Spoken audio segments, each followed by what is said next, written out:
We're at the top of Kufnun Ches Amud Aleph. It's very short. There's no Gemara on this plot. It's just for learning Mishnayos. It's like the Mishnah. The Mishnah is going to continue with this theme of people who die together in falling houses, and we don't know who died first. Previously, we had talked about was the previous Mishnah? Yeah. Right, we talked about someone who died together with his Yerush, and that Yerush had chayvus. So the question is, who died first? Did the Yerush get the Yerusha and then he died? So at that point, the Baal Chayvus were entitled to it, or did the Yerush get it first, and therefore did the Yerush die first? If we never yarshed anything, so whatever assets the father had just goes to his Yarshim. And we had said it's a machlekes, right?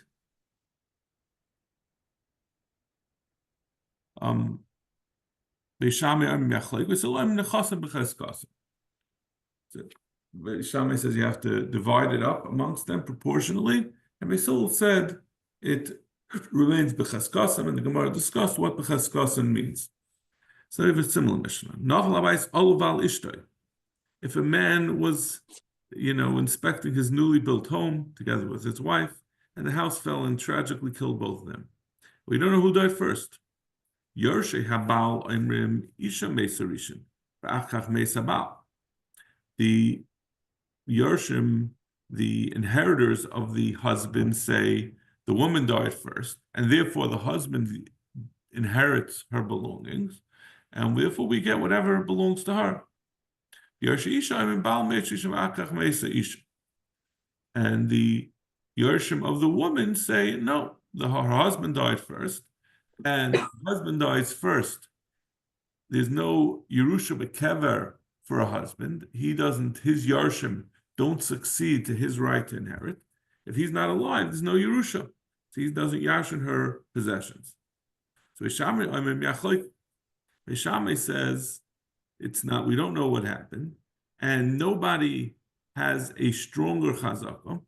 Now, as we're going to see in the Gemara, as we're going to see in Beis Hillel, there are really three assets that are in play by a Isha. There's her ksuba. If he died first, he has to pay her. If she was a psula, he has to pay her 200 zuz. In addition, there's nichsei tzayin barzel. Those are inheritance or karka, let's say, that she had, that was written into the ksuba. She said, I'm bringing into this Yerusha a piece of property that's worth $1,000, and when I go out of this marriage, either because you die or because you divorce me, you have to give me that karka worth $1,000. If it went up in value, you get to keep whatever extra it is, and you only have to give me $1,000. If it went down in value, you still have to give me $1,000. You got to make up the difference. And finally is nichsei melug, which is what the Gemara most often talks about. Those are the nechasim that she brings into the marriage, and they're not specifically designated in the ksuba that he has to return, like nichsitz and basil, which are like iron, that she gets them back exactly as she gave them, but rather he's allowed to use them during the marriage and get the peiros, and he gets and she gets the karka back in whatever condition it's in, if he dies or divorces her. Right? And that's what we come across that very often, because it's the example of something where there's a kinyan peiros to the husband and a kinyan haguf to the isha. So Bishami says yachleiku. It's not entirely clear which of those types of assets we're talking about. From the Gemara, I think it's going to be clear that it's it's not talking about, I think, the nichsei tzayin barzel. But some explain that it's talking about all the different things. but it's not clear from the Gemara. There's a machlekes Rishonim about it. But in any case, we don't. But he says yachleku. Beisil Oimrim, Sil says nechasim b'cheskasim. He says the nechasim, which by process of elimination, we're going to see that's the nichsei tzayin barzel. Those are the properties that she brings in and writes in the ksuba, and she gets back her full value. So those remain in the chazaka of whoever had them until now. The Gemara is going to ask, who is the one who's b'cheskasan? That doesn't help us very much. You say b'cheskasan, who is considered the muhsik? They each have an argument on it. She has an argument that she's entitled to get back the full value of this karka, so it's really never went away from her. So it's really her, she's the muhsik, and therefore her yarshim should get it. And he'll taina, no, I have the actual karka, and I just have to pay back. I have a chiv to pay back the value of the karka. But once we're married, I get the karka, and I'm going to suffer the consequences. If it goes up in value, goes down in value, I'm the one who's going to suffer the loss or get the benefit. So there's arguments both ways. So Basil saying the husband's chaskan is not very clear. Ksuba, the second category, which is the 200 zuz that he promised to pay her, that's just a chiyuv. He has to pay it when he dies or when he divorces. But in the meantime, it's just a chiyuv, but it's his money. So if we don't know who died first, we say the money remains b'cheskasai, so his yarshim will get it. And the final type of category of possessions of a wife is nichsei malug, that which she brings in and goes up and down in value to her. It remains hers, but he gets to use the peiros. Those belong to the yarshim of the wife, which is her father. Normally, if she has sons, those would be the yarshim of both her and her husband. So it wouldn't be negay, it wouldn't make a difference whether she gets it or her husband gets it. So we're assuming the fight is where the husband has his own yarshim, maybe he has sons from a different marriage, and she has a father who wants to take it away from the yarshei habal. So the Gemara asked the question that we had mentioned. We said that the nichsei tzoim barzel, according to Beis Shammai, they remain b'cheskasam. He didn't say who's chazaka. Rabbi Yochanan Amar, Rabbi Elazar Amar, they change it to Rabbi Elazar.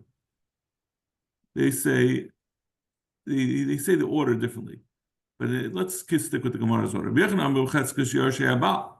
Rabbi Yochanan says it goes b'chazaka of the husband's yarshim, since the karka, he got this karka worth $1,000. At the end of the marriage, he's just going to have to pay her back that $1,000, no matter what happens to the karka, so the karka belongs to him. He says, no, it's b'chetzkes yarshei isha, since she's guaranteed to get it back at the end, so she's really the muhsik. Reish Lakish says that Beis Hillel would agree. I'm sorry, Beis Hillel, right? There's all Beis Hillel. Beis Hillel would agree on this, that it's yachleiku. So that's why I said that it's not likely that when Beis Shammai says yachleiku, it's going on the nichsei tzoim barzel, because then there's no machlekes between him and Beis Hillel. Why would Beis Hillel should just say yachleiku? Why would he say b'cheskasan if he's agreeing with Beis Shammai? So l'chayre, it would appear that Beis Shammai, when he had really said yachleiku, was not talking about nichsei tzoim barzel. Bar kaparam amrei yachleiku. V'chein tani bar kapara hayav alalu bain liyarish v'alalu bain liyarish yachleiku. That's his psak that we say yachleiku on nichsei tzoim barzel according to Beis Hillel. A third version of this nafal bias. Two people died together. Nafal bias alaval imay. If a bias fell upon a person together with his mother, as the Gemara, we're going to have this is going to be a little longer Gemara, and we're going to come to the conclusion that this her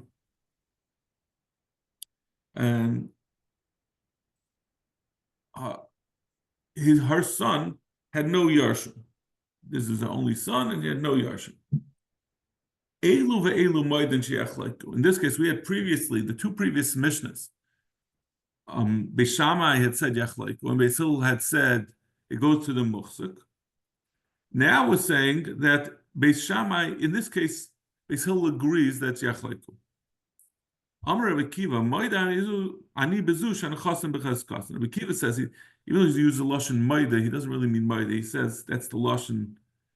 Since we had said elu maida, he says no, maida ani bezu shanachasim. He disagrees. He says that even in this Mishnah, Rabbi Kiva holds that Beis Hillel is going to argue and say the nechasim go b'chazaka. It doesn't go. Well, we're gonna see who that's referring to. But in this case, when the house fell on a mother and her son, and the yarshim of the mother are trying to say that her son died first, and therefore her yarshim should get it, and the yarshei haben are saying no, the mother died first, and therefore his yarshim should get it. So the question is, right, so how does this son who had no children, how does he have Yarshim? We're talking about with this, as the Gemara is going to make clear, we're talking about with his Yerusha. The question is whether it goes to a different Shevet. We're talking about with this son, although he had no children of his own, he did have brothers. His father was married to his mother, but his father had other sons from a different woman. So those would be his brothers, and they would yarshin him if the mother died first and he yarshin, and then he died, his brothers would yarshin. But if he died first and then his mother died, the Yerusha would not go to the son's brothers, but rather would go to her father or her brothers. So, like we said, the Tanakama of this Mishnah said everyone says it's Yachleiku in this case. But Rabbi Kiva says no, in this case as well, Beis Hillel will say the Nechasim will remain b'chaskasim, and we're going to see what that means. The Gemara is going to explain what it means b'chaskasim. Amalei ben Azai said to Rabbi Kiva, Chalukin anu al hachalukin anu mitzdarin. We already have these first two machlekes between Beis Shammai and Beis Hillel, and it causes us grief that we have a machlekes and we have to deal with it. Now we have one where Beis Shammai and Beis Hillel agreed, and now your Rabbi Kiva is throwing a sand in the gears, and you're trying to, one thing that we have in agreement, now you're trying to make a problem with it. So Ben Azai disagreed with the Rabbi Kiva and said, no, Beis Hillel agrees in this case, it's not goes after the muhsik, but rather it's Yachleiku. So that's the Gemara. B'chaskas mi, right? We have the same problem we had in the last Mishnah. Rabbi Kiva said that Beis Hillel will say it remains in the chazaka of the muhsik. Who's the chamuchsik? Rav Eloi b'chaskas yarshayaim. Rav Eloi says the chazaka is in the yarshim of the mother.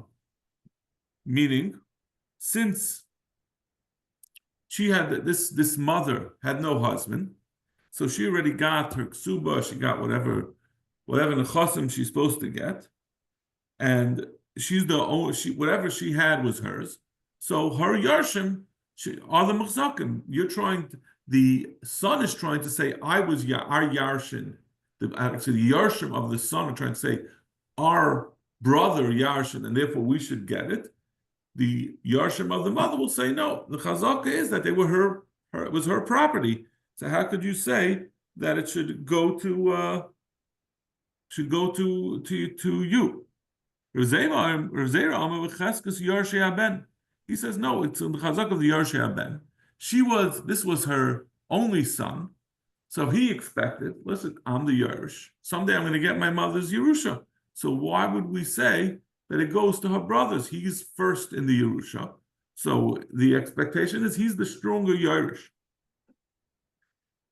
Kisalik Rav Zera, when Rav Zera left to Eretz Yisrael, Kom b'shitasa Rabbi Lo. He changed his mind and he said, you know what? It's right. It really belongs to Yarshei Ha'aim because, like we said, the Yarshei Ha'aim, the aim was the one who was holding on, actually had the cash, had the assets. So she's the muhsik. Kom Rabba b'shitasa Rabbi Zera, who is it? Gimel. in the Bach. They take out these words. Come Rabbi b'shtas the Rezera, since we hadn't mentioned Rabbi. Reb Zera. Reb Zera said, I changed my mind to agree with Rabbi Eloi. You see that Eretz Yisrael is the machkim. That since I moved to Eretz Yisrael, I came to realize the truth of what Rabbi Eloi was saying. The time am I? Why Taka did Reb Zera change his mind? We say since the chazaka is always a very hard thing. We say something is muchzik, it's by someone. You have to define the term. Who's the holder?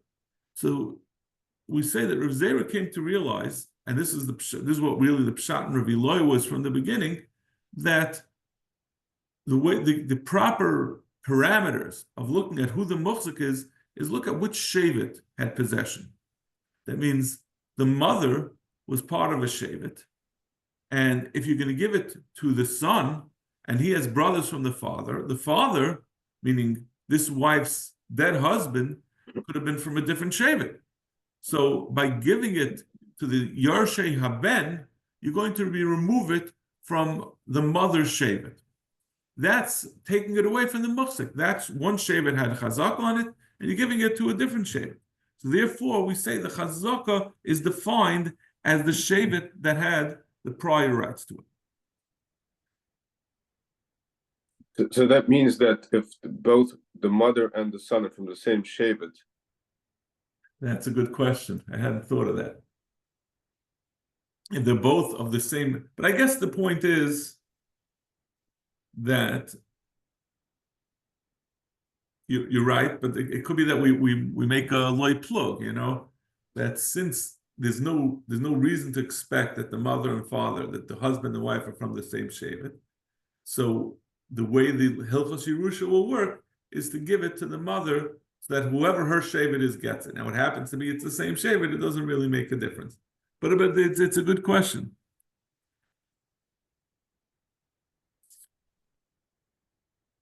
Let me see if Taisus asked that.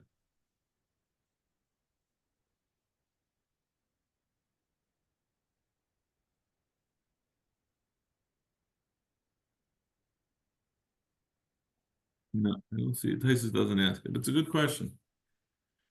Okay. Zok the Gemara. Amalei ben Azai al-Chukananu mitzdarin. Ben Azai was upset at Rabbi Kiva. We finally got Beis Shammai and Beis Hillel to agree, and now you're throwing a fly in the ointment and making it again a machlaikas that Beis Shammai is that Beis Hillel is saying nachasim ben muchzakim. Amr of Simloi, Ada Amra ben Azai, Talmud Chavi de Rabbi Kiva. From this statement, that Ben Azai said that you're coming to said to Rabbi Kiva that you're coming to make it a machlaikas again. You see that Ben Azai was not a Talmud of Rabbi Kiva, but rather Talmud Chaver. He was someone who learned with him, but he was also an equal. The Ka'amalei Shabbos, who used the last name of Shabbos, you're coming. If he was talking to his Rebbe, he would say, Ba Rebbe. You wouldn't address in a second person. You have to say with a derech kavod. You say the Rebbe said. He said that you're coming to make trouble. Shalcha mitam. Now we're going to come. The next Amid is going to talk about a difficult question. The Gemara is going to say it was a very difficult question in Dinei Mamonos. I'm going to try to search for what the difficult question is. Shalcha mitam. They sent from Eretz Yisrael. Ben Shalava ben Nichsei Aviv b'chayav. A son who borrowed using the nechasim of his father while his father was alive. Umeis, and then the father died. The son can take it from the lekuchas. This is a difficult question, Dinei Mamonos. The Gemara says the words that I just said make no sense. Right? What are we talking about? The son borrowed from his father's nechasim, and then he could take it from the kuchas. We didn't. So I'm going to ask two questions. First of all, loiva, First of all, loiva my mapik. Well, what are we saying that if the son borrowed, then he goes to take the assets from his father? He borrowed. What is he? What is he taking? Or what does one thing have to do with the other? Whoever mentioned the lukuch? You're saying there's lukuchas. What are where lukuchas? The whole thing just doesn't make any sense. There's a shibush, like the Rashbam says. It's obviously a mishubeshta. This memory is incorrectly transcribed. Aliyitma hachiyitma. Very strange that the Gemara says something and it doesn't even make sense, and the Gemara says it doesn't make sense. Normally there'd be some at least mistake that you could have made of how it made sense. And this, like this, the Rashbam doesn't even try to make it make any sense. Aliyitma hachiyitma. Ben shemacha benichsei aviv, a son that sold his father's nechasim b'chay aviv umes. So Yaakov, let's say Yitzchak had karka, and his son Yaakov sold that karka while Yitzchak was alive, and then the Yaakov died. Yaakov had sold Yitzchak property while Yitzchak was alive. It was still in Yitzchak's hands. But Yaakov decided to sell it. He got $100 his own, was willing to buy some karka that he hadn't yet yarshened, and now he died. And this lekeach, this lekuchas are saying it's mine. The son, Reuven, can take it away from these lekuchas. This is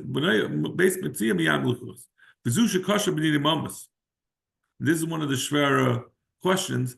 How can he do such a thing? Zak the Gemara.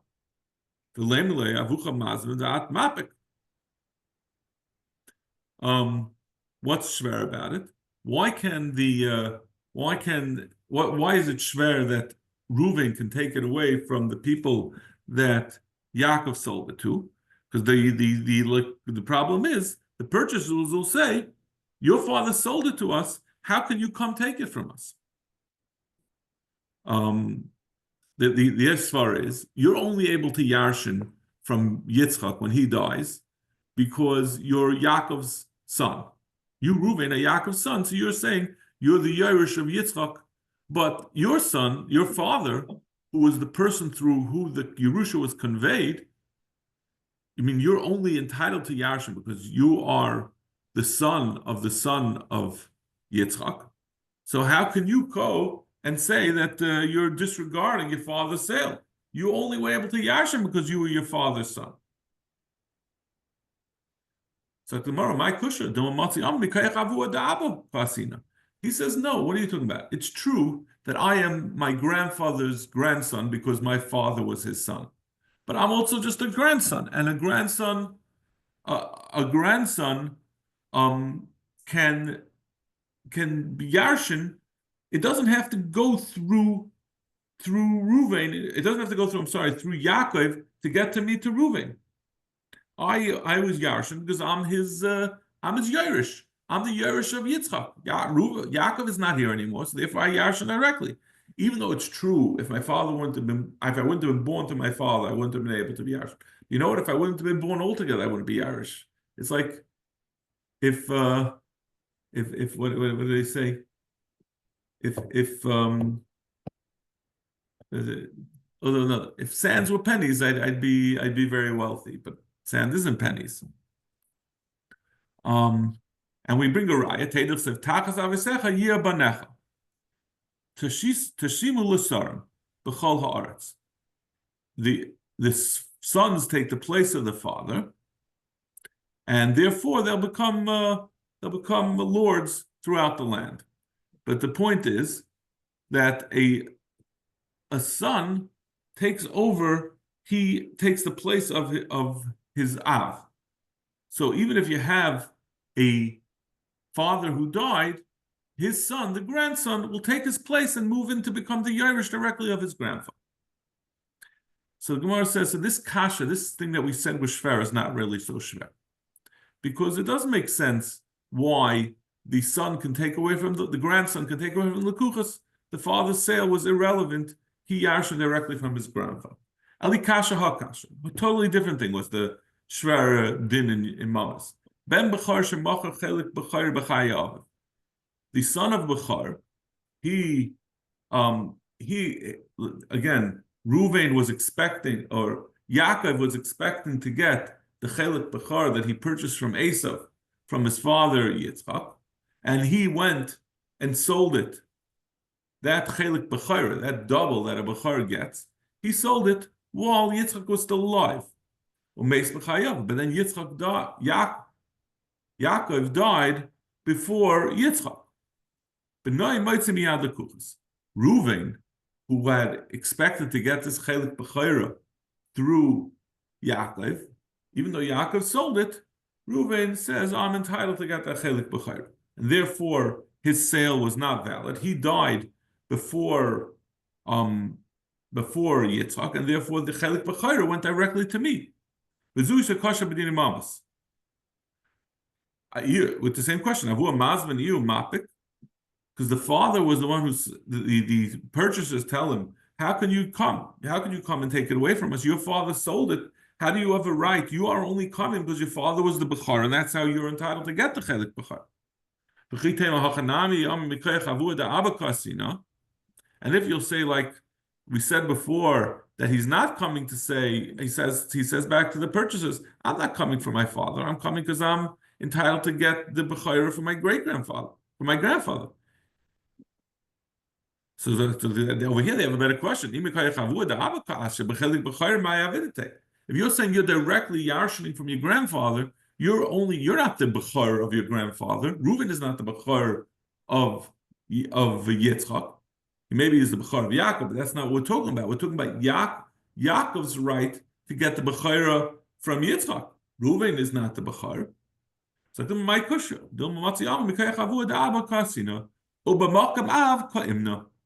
says no.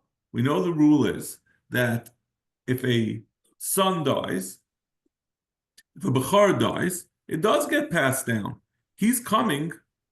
I'm going into the place of my father, like we said before from the pasuk, that a son takes the place of his father. So I'm fully going into his place. My father died, so now I'm being yarshaning directly from his father, from Yitzchak, but with the kayach of a bechar. So it's not basically saying it's not a kasha. Ali kasha ha kasha. This is the shver sugya. Hayedele edus b'shtar achale nasa gaslam. Ruvain knew edus about a transaction that Shimon did, and he signed a shtar saying that Shimon had purchased a piece of karka from Levi, and now it turns out Ruvain, after he signed on that shtar, he went ahead and he stole something. So now he's a pasal aid. Who ain't a made aksav yada?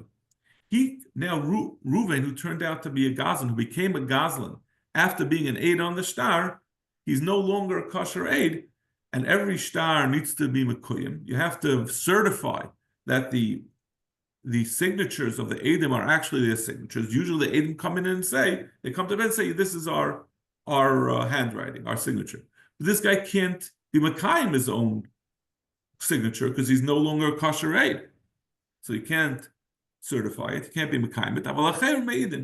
But others can come and say that, no, we recognize that it's his handwriting. And he was the signer when he was still a kosher aid.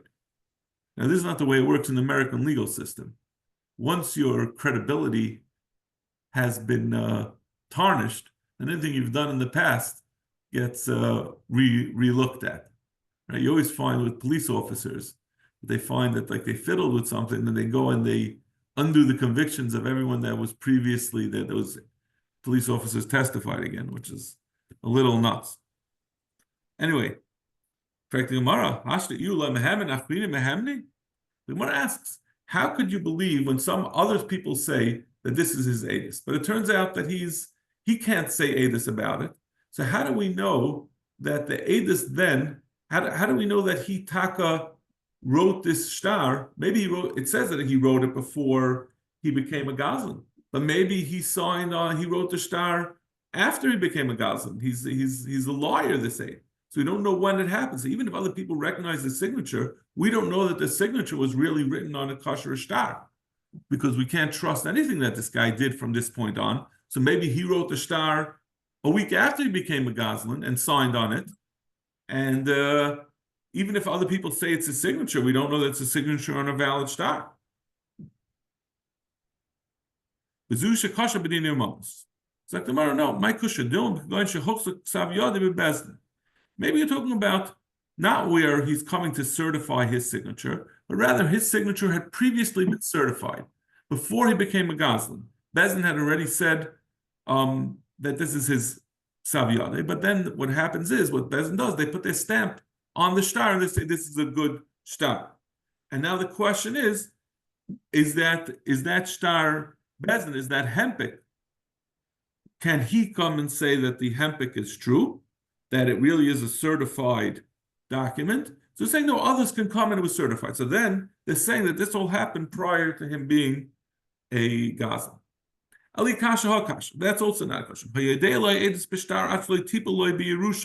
Someone who edis about a shtar before he was a relative of the parties to this shtar, but he wasn't a Yairish, because there were other Yarshim in between. And then what happens is the intermediary Yarshim, the closer relatives, died, and now he becomes the actual Yairish of one of the parties. So now he's a Negea B'davar. Who any Yachal Kaim Ksav Yadi? He can't be Mekayim since he's now a Negea, he's a Karav. Aval Chayim Yichayim L'Kayim Ksav Yadi. So, Umay Kushya. So that we have the same problem that we had before. If he's not believed because he was saying he's a Karav, so how can we believe others? Maybe because he's a Karav, he put his thumb on the scale for the party that he's a Karav to. And he did it after he became a Karav. So the Gemara, we say therefore that's weiter not a kasha. Eli kasha hakasha. This is the shver sov. In you.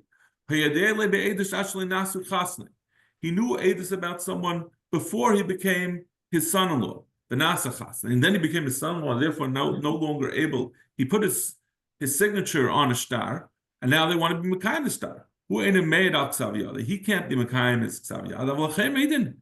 Who avlachem meidin. But others can. And the question is, hula mehem and achlina mehem. The same question like you've had all the other times. How can he be believed? How do we know that he taka wrote it before he became a chassid? Why can't we say the teretz we keep on giving? That we're talking about not legabi mekayim, but afterwards mekayim to validate the hempik. We're talking about even where it wasn't huchzik bebezin. So we can't say that. It's talking about legabe actually being mekayim. Zakdamaru my kushya dilma gzeres melechu. Maybe it's taka. Maybe that a person can't say edus about his karv. It's not because we say he's an Negea B'davar. Right? We said before in the previous case we talked about someone who became a Yairish. So a Yairish has an Agias because he wants to get the money. But a karv, that which is a karv is not necessarily a Yairish. Maybe there's other people who are closer Yarshim. So maybe a karv, it's not because he's a Yairish. It's not because he's an Ageya because he's going to favor his karv. It's just it's a chayk that the Rebbeinu Shalom said a karv can't say edus about its karv. That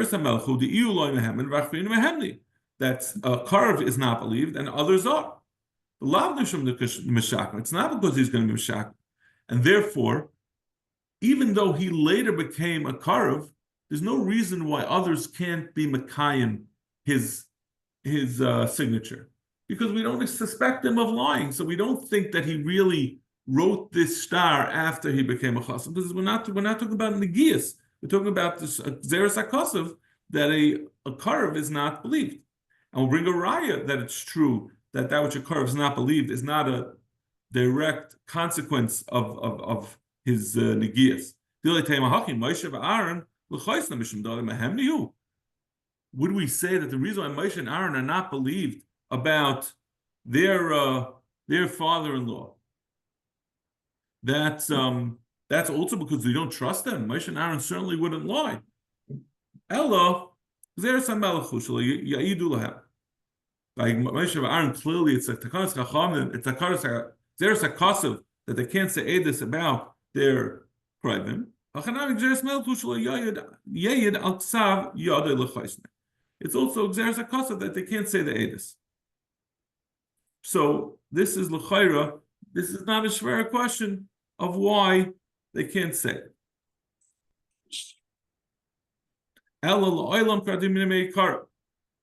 We have to go back to our original din that we had said, where again Yaakov had sold his property that was in Yitzchak's hands, and he died before Yitzchak, and now Yaakov is going to take away from the Lekuchas, saying, I yarshin directly from my father. We said it's not fair. There's a pasuk that says that a son moves into his father's place. Like no matter who that doesn't mean to say that a son moves into his father's place, that he yarshins in his place, but rather it says that it's only a bracha that he's going to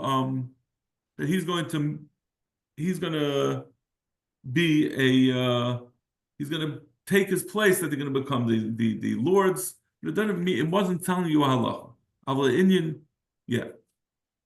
Okay, we'll stop over here, and tomorrow, Bez Hashem, in Shul, we'll continue.